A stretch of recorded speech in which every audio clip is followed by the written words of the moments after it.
skal jeg filme en collab med sødeste, dejligste, smukkeste, skønneste Sofie! Woo!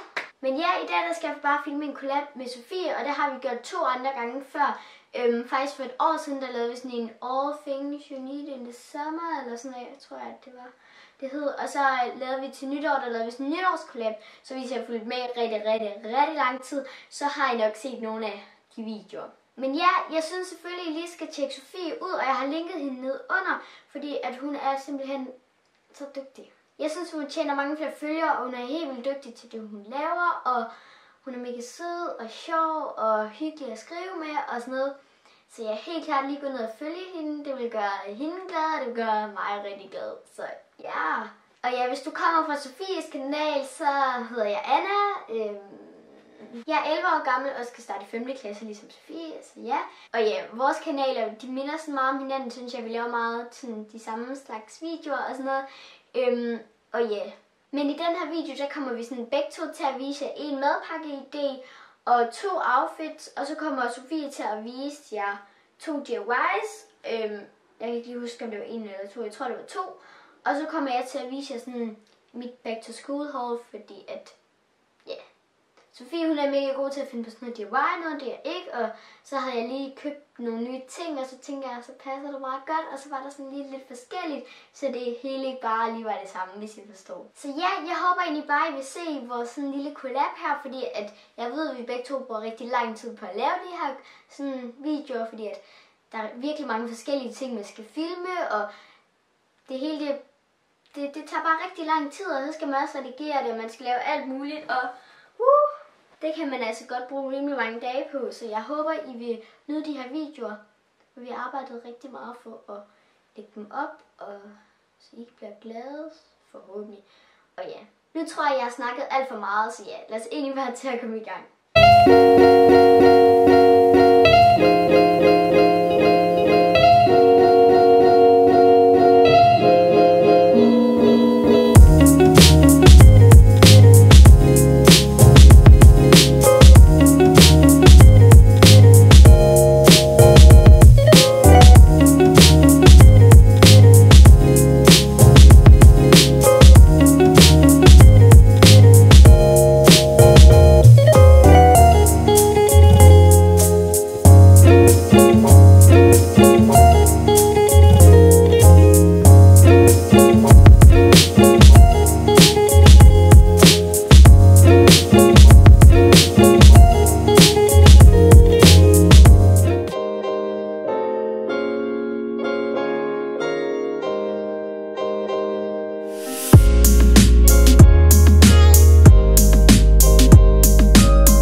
Og ja, jeg har været i Søstrene Grene og så en lille smule i Føtex og lige købe et par ting, som jeg lige følte, jeg sådan manglede her sådan til at starte i skole igen. Fordi at alle mine ting, de var sådan pænt slidte og sådan noget, så jeg tænkte, at jeg lige havde brug for nogle nye ting. Så ja, det vil jeg egentlig bare vise jer nu, så ja! Den første ting, det er sådan en her mappe her. Sådan en, ja, sådan en postmappe, tror jeg, man kalder det. Hvor at man sådan åbner her, og så kan man lægge alt sådan noget kedeligt papir noget, og ja, alt sådan noget. Men ja, det har bare det her helt vildt søde print. Og så er der sådan, lige her, der kan man sådan skrive sit navn, hvis man vil det. Så ja, det var bare den første ting. Den næste ting var også noget, jeg købte sidste år, og der købte jeg sådan en af dem her. Det er sådan nogle matematikhæfter, altså sådan noget til at regne regnestykker og sådan noget ud på. Jeg ved ikke, om man kan se det, det kan jeg nok heller ikke her. Men de har sådan nogle firkanter eller sådan noget. Så ja, dem var jeg bare rigtig glad for sidste år, og der brugte jeg det her op, og så havde Søstrene Grene dem ligesom ikke mere, og så måtte jeg nødt til at købe sådan et dyrt lidt. Og jeg vil sige, at de her, de er lige så gode som alle de der dyre nogen, og så er de meget bedre end dem, man får hen i skolen, fordi de har de her plastik noget, så de bliver ikke sådan totalt smadret sådan første dag. Så dem har jeg lige købt 2 af, så jeg har sådan et til hver halve år. Så ja, det var godt. Så har jeg købt sådan nogle her klistermærker, I kender dem nok godt. Det er dem der, man sætter på uden for sådan ens tykke bøger. Man kan også sætte dem på de der normale bøger, men jeg ved, de der bøger, hvor der skal bogbind rundt om og sådan noget, ikke? Der kan man sætte dem her på, og så kan man skrive sit navn, hvis den bliver væk. Og ja, det har bare sådan nogle lyserøde farver, lilla farver og sådan turkisblå farver. Så ja, de er jo også bare dejlige. Og så har jeg købt sådan en her notesbog, og jeg ved virkelig ikke, hvorfor jeg købte den, men jeg synes bare, den er så flot. Fordi den har det der guld noget, og så har den det der andet der. Og jeg synes bare, det er så sødt sådan. Og så, ja, så det er bare sådan nogle linjer, og så har den sådan nogle her ting. Jeg ved ikke, om man kan se det. Sådan indimellem kommer der sådan, hvor der er sådan nogle tegninger og sådan noget, hvor man ligesom kan slå op og sådan noget smart noget. Og jeg ved ikke helt, om jeg kommer til at bruge den, men altså, jeg synes, den var flot. Man kan jo bare sådan, hvis man keder sig, sidde og tegne i den eller sådan noget. Det ved jeg ikke, men jeg har købt den. Og så har jeg købt sådan et Happy Nail-hus, der sådan har sådan en rosa farve-agtigt, ligesom mange af de andre ting, hvor den har sådan nogle hvide prikker på, og så sådan en gul lynlås. Så ja, det er bare sådan et her lille penalhus, hvor der bare kan være ting i. Sjovt nok. Og så har jeg købt sådan nogle her blyanter, og det er ikke de bedste blyanter. Jeg købte mig sidste år i sådan en lidt mere lyserød farve. Og ja, det er ikke lige de bedste blyanter, men for mig er det så okay, fordi at vi låner rigtig meget blyanter i hinanden i klassen og sådan noget, og så lige pludselig så er de bare væk. Og så gider jeg ikke have det, de der fag, hvor kan stille nogen, der lige pludselig bare er væk, hvor jeg bare har brugt mega mange penge på dem og sådan noget. Så derfor der køber jeg bare sådan nogle billige nogen, fordi altså, de kan skrive, og det er jo bare det blyanter, der skal kunne. Så ja, og så hvis de går i stykker, så kan man jo altid bare købe nogle nye. Jeg ved ikke lige, om Søstrene Grene hele tiden har dem, men ja, de er i hvert fald dejligt billige og sådan, så ja. Og så har jeg købt sådan 2 viskeleder her. Det ene, det er bare sådan et her aflangt en, eller sådan, hvad sådan noget hedder. Jeg ved ikke, om I kan se det. Men ja, der står bare sådan Anne og Clara, og så et eller andet, ja. Men det er bare sådan firkantede viskeleder, og de er heller ikke lige de bedste viskeleder, men de virker, de kan viske og sådan, så ja. Og så har jeg også bare købt det, der har sådan et lidt sjovt, eller sådan det der print, mange af de andre ting også har, så jeg bare lige havde 2, hvis de skulle blive væk. Og så har jeg købt sådan nogle highlighters, er det ikke sådan noget, de hedder, eller sådan noget. Bare sådan nogle her flotte farver her, sådan lyserød, orange og gul. Og dem tror jeg heller ikke, jeg kommer til at bruge, men jeg synes, de er pæne, og så kan jeg altid tegne med dem, hvis jeg keder mig eller sådan noget. Så ja.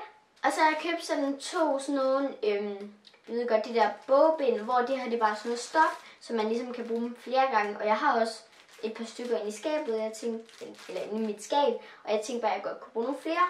Det her, det var det, jeg købte i Føtex. Og det her, det er bare sådan noget zebra-print eller sådan noget. Så ja, den synes jeg bare var rigtig sød. Og så har jeg købt sådan en, der ligesom havde de der farver, der lidt passede til mit tema. Sådan, ikke? Det var egentlig bare alt, jeg havde købt sådan til back to school. Så ja, jeg håber, I kunne få noget inspiration til, hvad I skulle købe eller sådan noget. Jeg ved godt, der ikke er så lang tid tilbage sommerferien, når den her kommer op. Men ja, så kunne I bare se, hvad jeg har købt. Og ja, det tænkte jeg var meget hyggeligt. Så ja, hvis kameraet står sådan lidt anderledes, end det gjorde lige før, så er det fordi, at batteriet gik lidt dødt, og så måtte jeg lige lade det op, og ja. Men ja, jeg vil bare sige tusind tak, fordi du så med i den her video. Jeg håber, du kunne lide videoen, og jeg håber, at du vil gå ned og tjekke Sofie ud. Det vil gøre mig så glad. Og ja, hvis du kan lide videoen, må du meget gerne skrive den ned under, og hvis du vil have flere sådan nogle her slags, må du meget gerne give videoen et like. Og ja, hvis du har lyst til at se mere fra mig, må du meget gerne gå ned og abonnere, hvis du ikke gør det i forvejen. Og ja, så ses vi bare i næste video. Hej hej!